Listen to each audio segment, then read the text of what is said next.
उज्जवल Bharat news crime special report पर आप सभी का स्वागत। કોઈ સેમિંગ છે ને મને હું ને મારો ભાઈ એક સંગાતે જોઈન્ટ ફેમિલીમાં રહીએ છીએ, પણ અમને કશી ખબર નથી એ ફોનમાં શું કરતો હતો શું નહીં, બરાબર. તો અમને તો કંઈ જાણ નથી એ શું કરતો હતો તે શું નહોતો કરતો.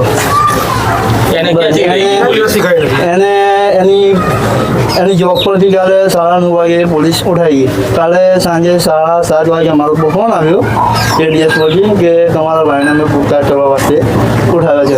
બસ આટલું. તમને ક્યાંય શંકા લાગે કે આ કોઈ જોડે ફોનમાં કંઈક કરે છે કંઈક? ના, કોઈ શંકા નથી. એને કંઈ કીધું જ નથી, કંઈ વાત જ નથી કરી અમને. કોઈને મળવા આવતું તું કરે? ના, કોઈ નહીં. કોઈનો ફોન બી નહોતો આવતો, કોઈ મળવા જ નહોતો આવતો. સીધી પોલીસ આવી છે ને લેવા? હા, એડીએસ ઓફિસર આવ્યા, અમને લઈ ગયા બસ ત્યાંથી જોબ પર છે. ક્યાં નોકરી કરતો હતો, શેની કામ કરતો હતો? એ રજાડી ફર્નિચરમાં જતો હતો. ત્યાં બધું બતાવવાનું, બસ સારી ફર્નિચર એ 1.5 વર્ષથી. ઘરે આવ્યા પછી એ ફોન પર આ રીતે કરતો હતો એવું ખબર હતી? હા, રાત્રે 2 કલાક ફોન લઈને બેઠો હતો ને બસ એ ફોનમાં શું કરતો હતો અમને ખબર નહીં. આ પોલીસ ઉઠાઈ ગઈ, તમને ક્યાંથી ખબર પડી? એ અમને 9:30 વાગે પોલીસ ઉઠાઈ ગઈ, 10 વાગે અમને ખબર પડી કે એને પોલીસ ઉઠાઈ ગઈ. બસ. ભારત માતા કી જય.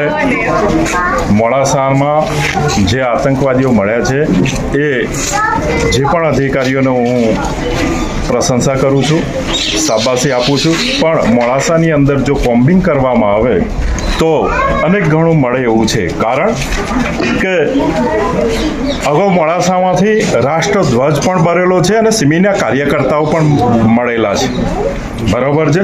એટલે વધુ ન કહેતા હું માનનીય કલેક્ટર સાહેબને અને એસપી સાહેબને એક નમ્ર વિનંતી કરું છું કે મોડાસાની અંદર કોમ્બિંગ થાય અને આવા આતંકવાદીઓને બહાર કાઢે ને એમને સજા થાય, કડકમાં કડક સજા થાય એવી મોડાસા નગરજનો અપેક્ષા રાખી રહેલા છે. જય. Thanks for watching UB News. Like and comment and don't forget to subscribe for latest updates. Subscribe our channel.